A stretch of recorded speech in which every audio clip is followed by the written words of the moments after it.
se habla de cuatro patógenos importantes. ¿Cuáles son estos patógenos? El Cryptococcus neoformans, que es un hongo, Candida auris, el Aspergillus fumigatus y Candida albicans. Dentro del otro grupo, el grupo de alto riesgo, también hablamos sobre la Candida glabrata, Listoplasma, el Omicetoma, los mucorales que producen la mucormicosis, Fusarium, la Candida tropicalis y la Candida parapsilosis. Y en el grupo medio se habla el Escelosporium, el Lomentospora, los coccidioides, la Candida krusei, el Cryptococcus gattii, la Taliromesi marnefesi, el Pneumocystis jirovesi y el paracoco, ¿ya? La paracoicidioidomicosis. Entonces, hoy vamos a hablar de tres temas importantes, el Cándida, todo lo que son Cándida, Aspergilo y Cripto. Entonces, dentro del grupo crítico está el Cryptococcus, Cándida, Aspergilo y Cándida albicans. Vean que dentro de este grupo tenemos dos cándidas, principalmente la Candida auris y la Candida albicans. Luego tenemos otros dos hongos que vamos a hablar a posteriori. Vamos a hablar sobre su etiología, la epidemiología, la inmunopatología, la clasificación de forma clínica, el tratamiento y los desafíos y la recomendación. Y para hablar de Cándida, tenemos que hablar que el género Cándida abarca más de 150 especies, de las cuales solo unas cuantas causan enfermedad en los seres humanos. El género Cándida está formado por levadura. Esto es un hongo que existen de forma predominante de manera unicelular. Entonces, si ustedes hablan de Cándida, la mayoría van a hablar Cándida albicans. Pero tenemos que tener o tenemos que saber que hay otro tipo de Cándida, ¿ya? Y eso es muy importante porque en el medio hospitalario tenemos que reconocer los diferentes tipos de cándida. ¿Por qué? Porque vamos a tener cándida que mm, intrínsecamente va a ser resistente a los azoles. ¿Y qué son los azoles? Son los antifúngicos más usados, como ser fluconazol, ketoconazol, voriconazol. Entonces, por lo cual, si detectamos estos tipos de cándida, tenemos que instaurar otro tipo de tratamiento. ¿Cuáles son esos tipos de cándida? La cándida krusei y la Cándida glabrata. Pero también es importante la Cándida auris y la Cándida tropicalis, ¿ya? Esos cuatro tipos de Cándida es de relevancia por el tipo de tratamiento que vamos a instaurar hasta revalorar según el antifungigrama. Pero también es importante el Cándida albicans, que la mayoría de las infecciones por Cándida van a ser ocasionadas por este patógeno y también dentro de su característica el aumento de resistencia a los azoles. Tenemos otro tipo de cándida como la Guillermondi, Parapsilosis, Kiefer, Lusitane, Dublinensis y la ya mencionada.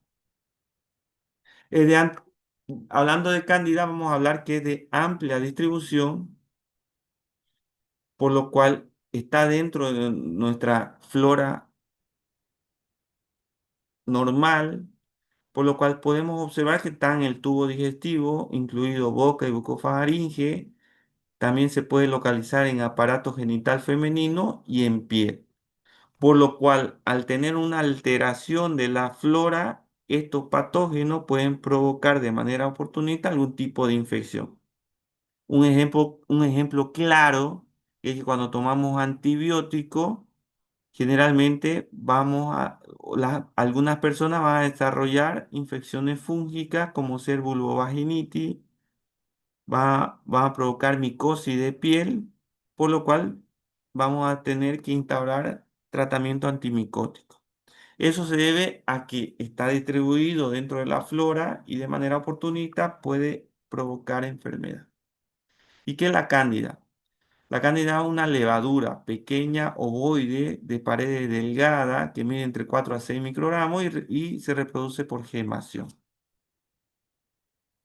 ¿Todo bien hasta el momento? ¿Se escucha todo bien? Sí, Doctor, doctor. ¿será que puede aceptar a los que están en sala de espera, por favor? No llegaron tarde, pero ¿para qué llegan tarde? Aparte, ni llegaron tarde, todo por internet, ¿no?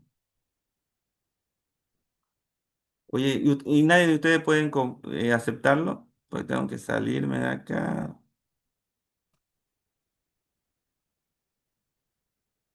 Ya, admitido todos.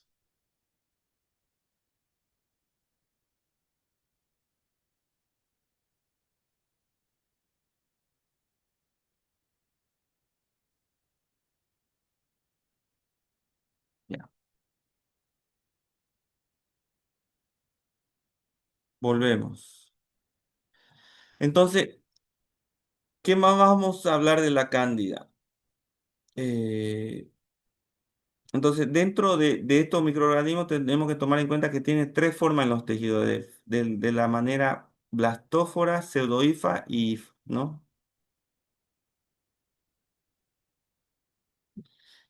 Y dentro de su característica, vean, de los diferentes hongos que vamos a hablar dentro de hoy, cándida, es, es- ¿cuál es su hábitat? Su hábitat es cosmopolita, está localizado principalmente en mucosa y piel. Este hongo, llamado genéricamente cándida, va a producir infección tras una translocación de la mucosa digestiva o contaminación de soluciones parenterales. Estas son una de sus características de infecciones graves. Dentro del hospital va a estar asociada a infecciones asociadas a asistencia sanitaria, principalmente en infección de torrente sanguíneo asociado a catéter. Se ha convertido en el cuarto microorganismo que más frecuentemente se aísla en sangre en los pacientes hospitalizados y también puede provocar infecciones del tracto urinario asociado a sonda vesical. Hay una incidencia emergente, por lo cual ya fue mencionado al comienzo de la clase, por lo que en varios países en desarrollo hay un aumento de resistencia. Y vean la distribución en el mundo, principalmente de la Candida parapsilosis, glabrata, tropical y dublinensis, en los diferentes continentes. La parapsilosis y la tropicales, principalmente en el cono sur. También vean, dentro de este gráfico se observa la glabrata, parapsilosis, tropicali y en los puntos rojos la que actualmente está causando muchos problemas, que es la Candida auris. Este es un gráfico que muestra la distribución de acuerdo a cada continente de los diferentes tipos de Candida, tanto glabrata, parapsilosis y tropicales. Vean dentro de las infecciones fúngicas la incidencia anual estimada de las principales micosis invasoras. Entonces vean, Cándida está en primer lugar, la que causa mayor enfermedad fúngica, seguido por la neumocistosis, por el Pneumocystis jirovecii, luego sigue la aspergilosis, para luego criptococosis y mucormicosis. Y la cándida a nivel mundial es la especie más prevalente asociada a candidiasis invasiva. Entonces, la incidencia de 1,38 a 2,49 por mil habitantes, la mortalidad entre 50 a 72%, y es uno de los principales agentes que va a causar infecciones de torrente sanguíneo, principalmente en la terapia intensiva pediátrica, adulta y neonatológica. El aumento de especie cándida no álbica y aumento de resistencia de los antimicóticos ha lanzado una alerta mundial. Y vean, lo que más me llama la atención de esta diapositiva es la mortalidad. La mortalidad es por encima del 50 al 72% cuando tenemos una candidiasis invasiva. Entonces, dentro de Bolivia, n- nos hacemos varias preguntas. ¿La enfermedad es subdiagnosticada? ¿Cuál es su incidencia en Bolivia? ¿Necesita notificación obligatoria? ¿Cuál es la mortalidad? Y para eso tenemos que saber la inmunopatología. Dentro de eso tenemos que saber que hay factores y trastornos bien identificados que predisponen a una candidiasis de diseminación hematógena. Estos son factores de riesgo importantes porque ustedes cuando estén en el hospital van a observar que la mayoría van a tener antibacterianos, catéter intravenoso permanente, soluciones de hiperalimentación como nutrición parenteral, sonda vesical, corticoide, paciente con quemadura grave, paciente que tiene inmunosupresión como el VIH con CD4 muy bajo, cirugía de abdomen y tórax, quimioterapia, fármacos inmunosupresores, respiradores, neutropénicos, bajo peso al nacer o diabetes, aumenta el riesgo de candidemia. Este es un gráfico que se puede observar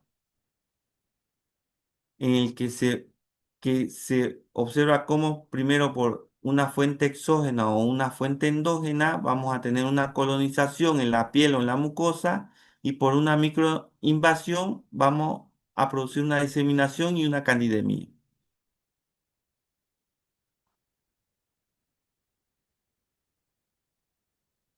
Estos son las vías implicadas en la fase inmunitaria de la cándida, en lo que están involucrados varios receptores tipo TOL o tipo lectina, y que va a influir cómo reacciona de manera, en algunas personas, de manera irregular, que va a producir alteraciones a nivel de las personas y producir una candidemia invasiva. Y algo que tienen que tomar en cuenta es la definición de candidiasis invasiva. Ojo, un tercio de los pacientes en cada grupo. Entonces, hay la candidemia asociada a candidiasis profunda y la candidiasis profunda que no está asociada a candidemia. ¿Qué es la candidemia? Es la cándida en sangre. Entonces, cuando usted toma un hemocultivo y se detecta cándida, van a hablar de candidemia. Y cuando encuentre una candidemia, tiene que evaluar si hay una candidiasis profunda. ¿Qué significa un órgano afectado que está produciendo la liberación de la cándida al torrente sanguíneo? Si lo localizamos, va a ser una candidemia asociada a candidiasis profunda. Y si no lo localizamos, va a ser una candidiasis profunda. O en todo caso, también podemos observar que hay candidiasis profunda que no está asociada a candidemia. Es decir, una neumonía por cándida, una infección fúngica invasiva a nivel de órganos como ser hígado que no tenga candidemia va a ser una candidiasis profunda que no está asociada a la candidemia. Y dentro de la patogénesis de la candidiasis invasiva vamos a tener tres características importantes, ¿ya? Una, que puede haber una translocación a nivel intestinal que va a producir una candidemia y esta candidemia va a provocar diseminación de la cándida en los diferentes tipos de órganos. En este caso puede pasar a hueso, cerebro, ojo, corazón, riñón, a nivel de otro foco abscedado, principalmente esplénico, y a nivel pulmonar. Pero también puede ir a una cavidad, puede ser abdominal, que puede producir una pancreatitis, una peritonitis o absceso abdominal por cándida. Esto sería una de las interpretaciones. Otra es que vamos a tener una adhesión o colonización a nivel de piel y por diferentes factores, principalmente diseminación vascular, es decir, si tenemos un dispositivo como un catéter venoso central, vamos a producir una colonización, un biofilme, y mediante este dispositivo vamos a producir una liberación a nivel del torrente sanguíneo, por lo cual vamos a producir una candidemia. Y esa candidemia va a afectar a órganos específicos como ser hueso, cerebro, ojo, corazón, riñón, vaso u también pulmón, ¿no? Entonces esa es una de las características. Y es importante notar que a nivel intestinal el factor de riesgo importante es cirugía previa. Y a nivel hospitalización, paciente invadido, principalmente con catéter venoso central. Entonces, ¿cómo lo vamos a clasificar? Según sus manifestaciones clínicas, se puede subdividir en afectación en mucosa y afectación de órganos profundos. Además, se puede dividir de manera en los hongos como ser oportunista y en la que va a producir candidiasis sistémica. Aquí vemos una estomatomicosis oral típica con placas blancas sobre lenguas similares a la cuajada, ¿no? Esto es una imagen de una autopsia que se observa una esofagitis candidiásica. Esto es una endoscopía en la que se observa, en realidad, es una endoscopía digestiva alta donde se observa hasta el duodeno con una micosis.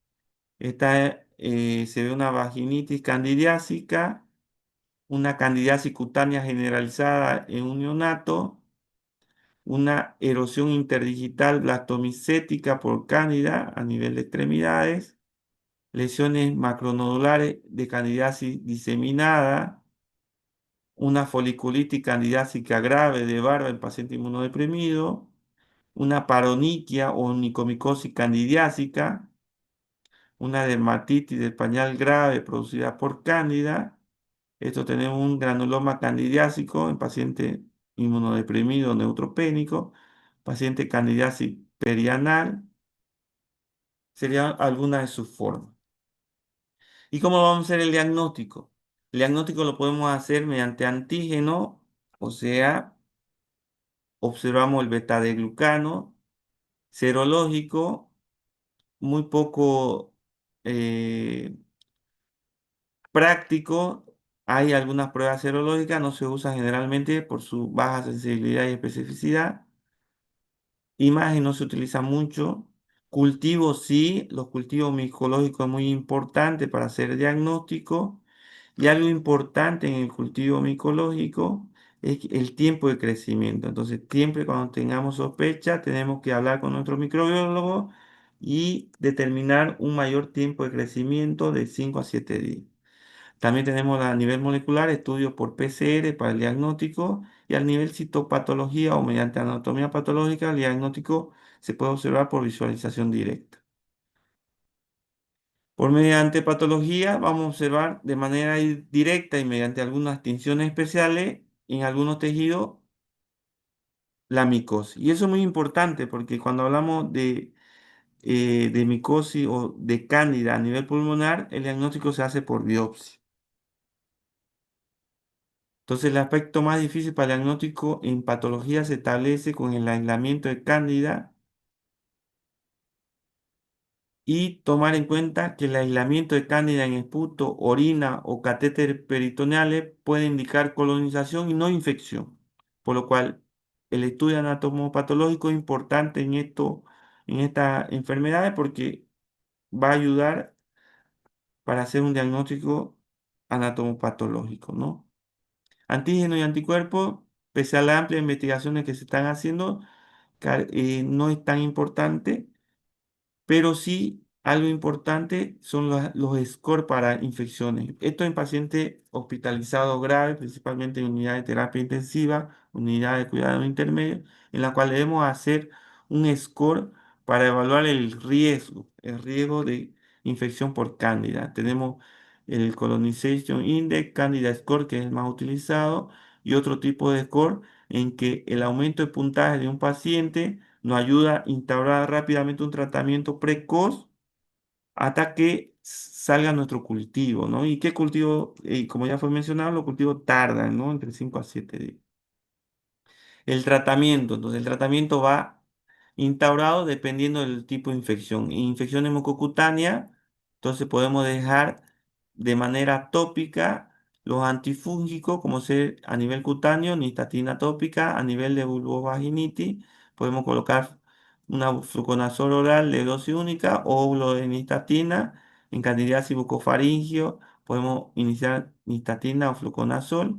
Y en esofágica, sí o sí necesitamos azoles tipo fluconazol por más días, entre 14 y 21 días. Y la alternativa estarían las equinocandinas como ser capofungina, micafungina, anidulafungina y anfotericina. Cuando tenemos ya candidiasis invasiva, tenemos que cambiar el tratamiento.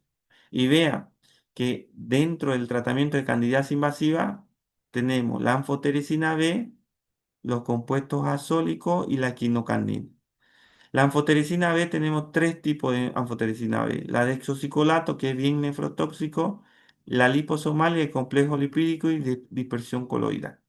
En Bolivia solo tenemos el exocicolato y el liposomal. El problema del desoxicolato es que es muy caro. ¿Ya? Es muy caro. No, el desoxicolato es bien nefrotóxico, vale 350 pesos, pero vamos a tener frecuentemente alteración renal. El liposomal, este sí es muy caro, vale entre 2.000 a 3.000 bolivianos cada frasco. Y vamos a utilizar en una persona de 70 kilos entre 3 a 4 frascos. Es menos nefrotóxico y tiene un mejor perfil. El problema es el costo. Tenemos otro tipo de azoles, además del fluconazol, como el voriconazol y el posaconazol, que es muy importante. Y cuando tenemos candidemia, algo importante son las equinocandinas. ¿Ya? Entonces estamos la capofungina, anidulafungina y micafungina. En tratamiento empírico podemos entrar de acuerdo a la característica del paciente. Las principales recomendaciones son las equinocandinas. Esto es un esquema de tratamiento según la característica y dónde está localizado, ¿no? Aquí tenemos algunos tipos de indicaciones como ser peritonitis, en la cual podemos usar diferentes tipos de antifúngicos como ser equinocandina o azoles. En candidiasis mucocutánea crónica podemos usar fluconazol, itraconazol o posaconazol. En candidiasis mucocutánea no que no está afectado genital, podemos usar cotrimoxazol, nitatina, fluconazol. En esofagitis candidiásica, fluconazol o anfotericina. Y en la vulvovaginitis candidiásica con fluconazol. En profilaxis contra cándida, principalmente en trasplantado de órganos sólidos, fluconazol y anfotericina. En unidad de cuidado intensivo con alto riesgo, fluconazol o equinocandina. En pacientes neutropénicos, fluconazol, posaconazol, equinocandina o itraconazol. Y en receptores de trasplante de célula madre, micafungina o fluconazol. ¿Cuáles son las recomendaciones y desafíos? Se necesitan muchos estudios o más estudios para saber la incidencia y la morbimortalidad de la candidemia y candidiasis invasiva en nuestro país. No tenemos hasta el momento ninguno. Se deben realizar mejoras en el diagnóstico laboratorial. Se debe conocer más sobre la prueba diagnóstica y que sea más accesible. Se desconoce la resistencia de los antifúngicos en Bolivia y se deben analizar si debemos realizar notificación obligatoria cuando tengamos candidiasis invasiva o resistencia a los antifúngicos en los hospitales. En conclusión, la candidemia es la micosis invasora más frecuente en los pacientes internados en hospitales de alta complejidad en todo el mundo y es la infección fúngica que constituye una complicación potencialmente mortal por la alta mortalidad, entre 50 a 75% con un pronóstico grave. ¿Alguna pregunta, alguna duda?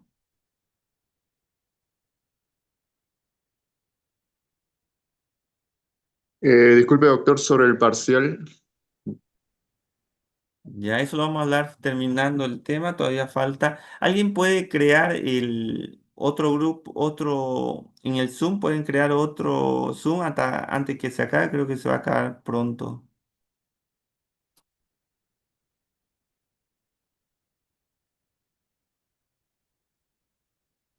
¿Alguien voluntario? Yo lo creo, doctor. Porfa. ¿Ya?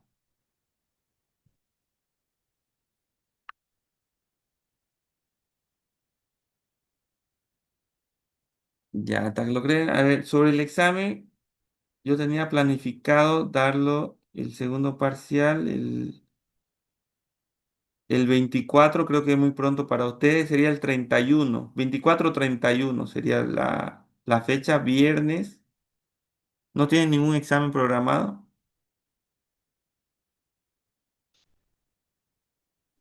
Para el 31 no, doctor. Ya, entonces el 31 lo vamos a programar de todo lo avanzado hasta el día de hoy.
tratamiento de una criptococosis, una neurocriptococosis, esto en paciente con VIH. Entonces tenemos un periodo de inducción, consolidación y mantenimiento.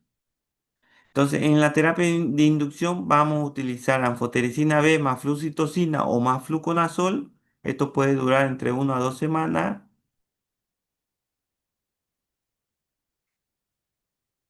para luego iniciar un periodo de consolidación en la cual va a estar el fluconazol entre 800 a 1200 miligramos por 8 semanas y una terapia de mantenimiento que va a ser el fluconazol entre 200 y 400 miligramos hasta evaluar mejoría del paciente.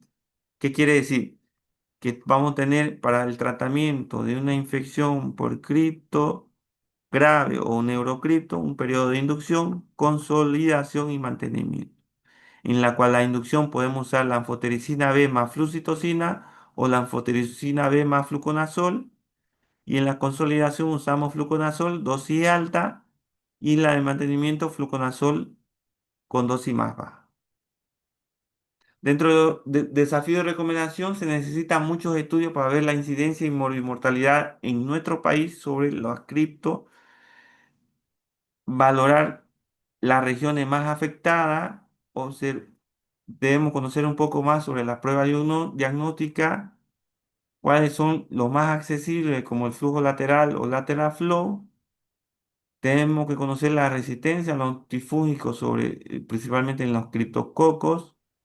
Y se debe analizar si debemos realizar notificación obligatoria, principalmente en algunas regiones con mayor incidencia.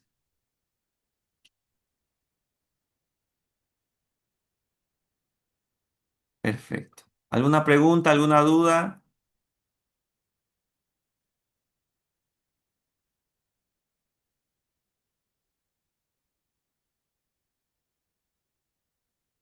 ¿Pregunta, dudas? No, doctor. Nada. Están comiendo ustedes, ¿no?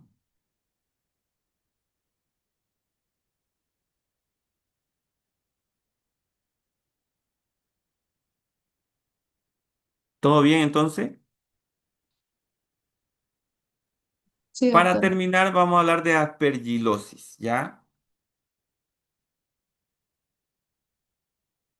Y dentro de aspergilosis, vean que dentro del grupo crítico ya hablamos de cripto, hablamos ya de cándida, ahora vamos a hablar del aspergillus, ¿no? Y dentro del aspergillus vamos a hablar que es una infección producida por un moho con hifa y alina que origina un síndrome de la colonización. Un síndrome que puede provocar una bola fúngica, que es un aspergiloma, puede producir una respuesta alérgica al aspergillus, que es la aspergiloma broncopulmonar alérgica, o puede producir infecciones invasivas o semi-invasivas que van a presentar las formas graves, como ser neumonía necrotizante o enfermedad pulmonar invasiva o síndrome invasivo por aspergillus. ¿Alguien me puede decir cuál es la diferencia entre cándida, cripto y aspergillus?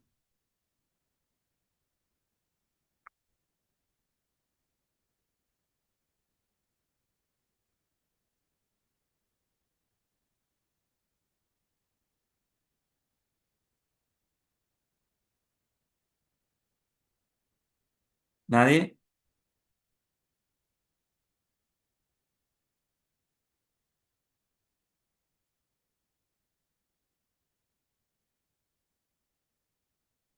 ¿Mm? Bueno, cripto y cándida son levadura, ¿ya? ¿Y el aspergillus qué sería?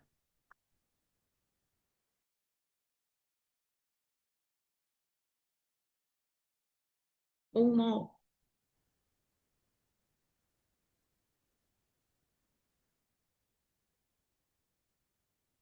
¿Me escucha?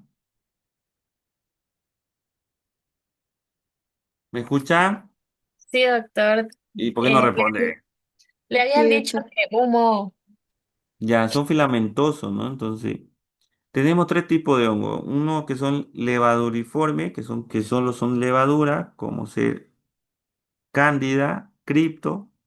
Otros que son filamentosos que van a provocar hifas y alinas que son tipo moho, que es el aspergilo, y otros que son dimórficos. ¿Qué serían dimórficos? ¿Ah?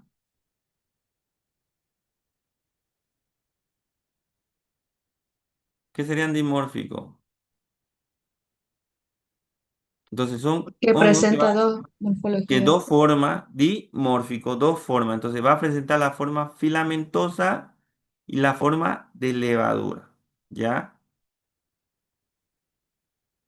Y dentro de eso está la histoplasmosis, digamos, ¿ya? Entonces vamos a tener esos tres tipos de hongos. Y el Aspergillus, ¿y cuál es el dimórfico? Que primero va a ser filamentoso, entra en el cuerpo y a temperatura de 37 grados va a provocar la forma infectante que va a ser la levadura, ¿ya?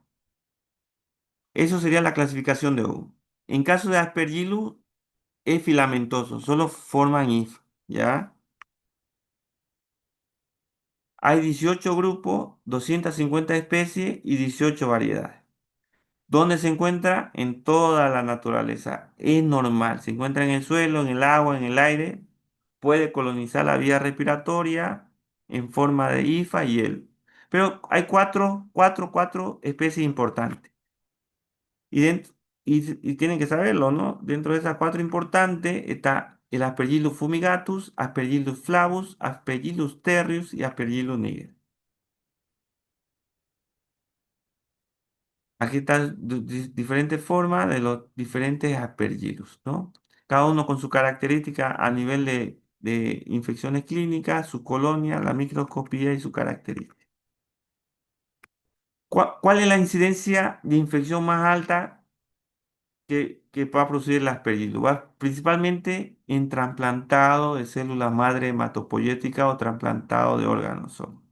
Entonces, en estos pacientes va a producir mayor incidencia de infección. Son pacientes inmunodeprimidos que son trasplantados, están en uso de inmunosupresores, cual tiene mayor riesgo de infecciones fúngicas, principalmente aspergillus. También se da en otro tipo de inmunosupresión, pacientes con inmunosupresión extensa o con recaída o recurrencia de neoplasia maligna también.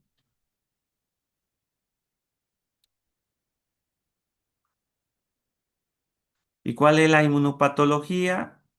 La inmunopatología, vean que al igual que la criptococosis, es mediante la inhalación de conidias. Esto va a llegar a nivel pulmonar y a nivel pulmonar es, es- esto, por la característica del paciente, por su inmunosupresión que tiene, no va a poder controlar al hongo y va a invadir los tejidos.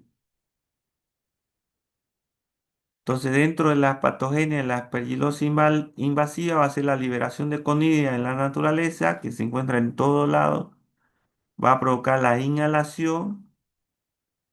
Esa inhalación de esta hifa va a producir primero una infección a nivel alveolar, en la cual tenemos una alteración en la célula epitelial y macrófago alveolares, en que no vamos a poder contener adecuadamente este hongo y va a producir una angioinvasión del hongo y luego una diseminación por torrente sanguíneo. Y dentro de la patogenia de esto, siempre va a estar relacionado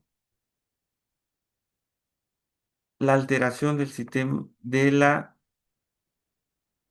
siempre la alteración de la célula de defensa, ¿no? Esta patogenia más habla sobre la aspergilosis broncopulmonar alérgica, en la cual va a haber una inflamación de la mucosa de obstrucción bronquial con bronquiectasis y fibrosis debido a una alteración de los linfocitos, en la cual la alteración de estos linfocitos CD4 tipo Halper 2 va a producir una alteración de las interleucinas 4, 5 y 13, por lo cual va a producir una alteración a nivel de los eosinófilos, principalmente inmunoglobulina E2, por lo cual va a producir una alergia broncopulmonar por este hongo. por cual el tratamiento va a ser corticoide y antifúngico, ¿no? Siempre va a estar relacionado la aspergilosis por alteraciones de los linfocitos, principalmente T1, T2, T17, en la cual el T1 va a producir la infección fúngica grave, la T2 la infección fúngica alérgica y la T17 un aumento de los neutrófilos. Entonces, ¿cuáles son los factores de riesgo para tener una perilosis invasiva? Va a ser la neutropenia, la dosis alta de corticoides, los pacientes ingresados en terapia intensiva, pacientes con VIH, SIDA. Cuando tenemos una alteración estructural pulmonar previa, como ser tuberculosis, va a producir un aumento de incidencia de aspergiloma.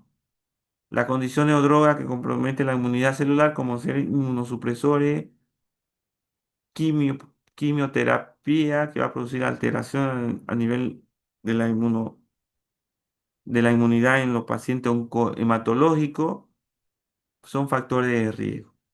Hay condiciones o drogas que comprometen la inmunidad celular que va a comprometer o aumentar el riesgo de aspergilosis. ¿Cuáles son?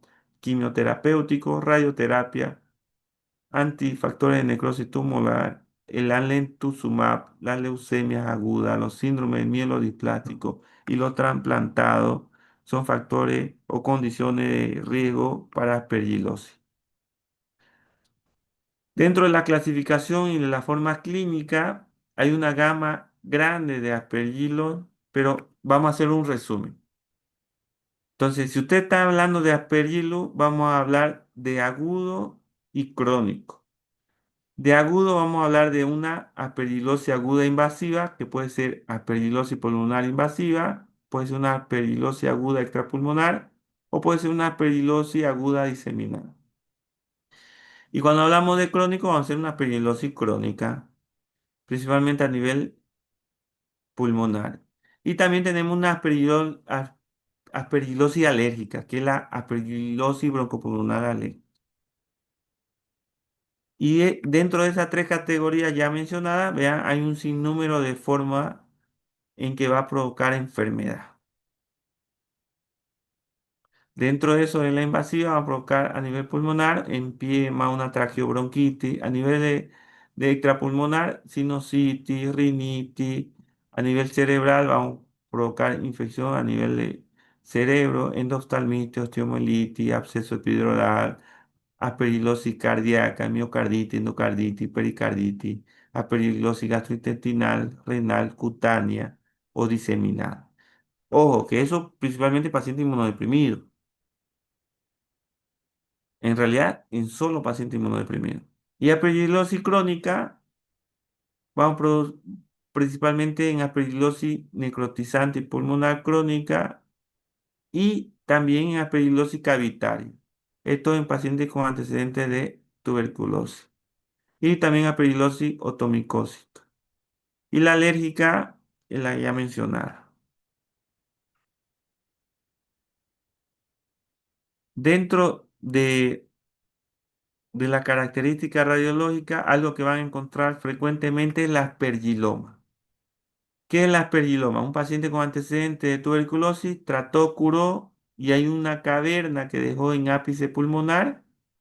Realizamos una tomografía y vemos una bola fúngica. Esto se llama aspergiloma. Si el paciente que realiza la tomografía cambia de posición, esta bola fúngica va a cambiar de posición. ¿Y cuál es el tratamiento? Es la retirada de estructural de esa caverna. Es realizar un tratamiento quirúrgico con retirada, una segmentomía pulmonar en el cual está la cavitación y el aspergiloma. ¿Cómo hacemos el diagnóstico de de una aspergilosis? Mediante biomarcadores. Algo que está bien desarrollado en dentro de los biomarcadores está la galactomanana. ¿Ya? Entonces, si tenemos sospecha de una aspergilosis pulmonar, podemos solicitar una galactomanana a nivel de secreción bronquial o también si hay una sospecha de aspergilosis invasiva, una galactomanana sérica. La serología, hay poca sensibilidad y especificidad. La imagen nos orienta a la hipótesis, principalmente cuando observamos la bola fúngica. Y en lo cultivo nos da un diagnóstico de certeza y a nivel molecular hay nuevos métodos de investigación, principalmente a nivel de los paneles. Y en la citopatología nos da un diagnóstico de certeza. ¿Ya? Qué raro que no haya la imagen. El tratamiento. En el tratamiento, ¿cuál es el gol estándar? El voriconazol, ¿ya? El voriconazol es el tratamiento inicial para el aspergilo, ¿ya? Tanto intravenoso o vía oral. El alternativo, ¿cuál va a ser? Anfotericina B. Esta puede ser complejo lipídico, liposomado y exocicolato. Podemos usar otro tipo de azoles como ser itraconazol, posaconazol y también podemos usar equinocandina. Pero ¿cuál es el tratamiento de elección para Aspergillus? Y ustedes van a responder en el examen boriconazol. Dentro de los desafíos, qué raro que no me copió, ¿no? No da. Dentro de los desafíos, recomendaciones del Aspergillus, ¿cuál va a ser? Que dentro de Bolivia no es de notificación obligatoria cuando tenemos una aspergilosis, principalmente en pacientes hospitalizados con inmunosupresión grave. No tenemos datos sobre la incidencia, la mortalidad de esta infección a nivel del paciente hospitalizado, principalmente del paciente trasplantado, pero tenemos, nuestro desafío va a ser realizar estos estudios para evaluar la verdadera incidencia, mortalidad en nuestros pacientes. Algo que hay un dato importante que tenemos que saber, que en Bolivia estamos comenzando a hacer trasplante. Tenemos mucha experiencia de trasplante renal, pero luego no tenemos mucha experiencia en otro tipo de trasplante en nuestras instituciones.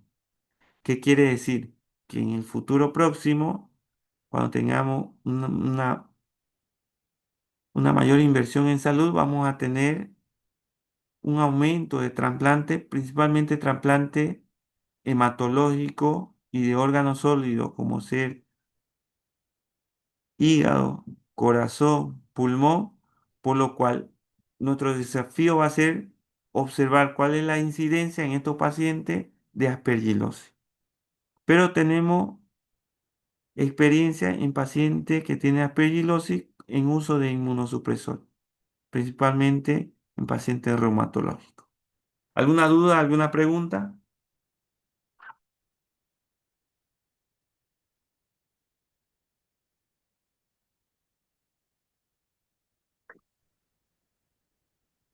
Ah, doctor. No, doctor. Entonces,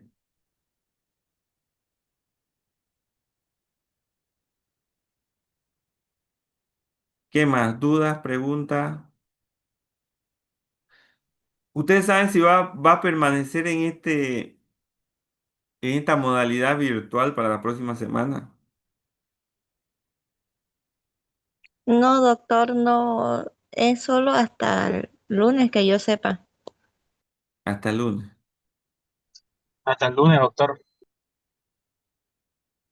Ya, hasta el lunes. Disculpe, doctor, acerca sobre el examen, ¿va a mandar las diapositivas? Sí, sí, lo voy a mandar entre hoy y mañana o hasta las elecciones. Denme espacio, vamos a mandar toda la diapositiva. El examen va a ser hasta el tema de hoy, Ok, doctor. Ah, ¿ya? y El disculpe, próximo tema ¿este examen será el examen final o va a haber otro examen aparte? no va a haber otro examen. El Doctor, próximo disculpe, ¿puede repetir la fecha? 31, viernes 31.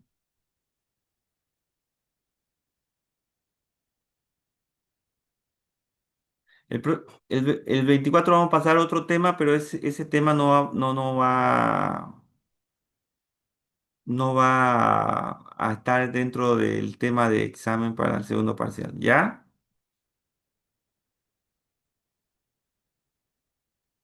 Está bien, doctor. Gracias. Ya, Ya, voy a doctor. mandarle la diapositiva y vamos a repasar, ¿ya?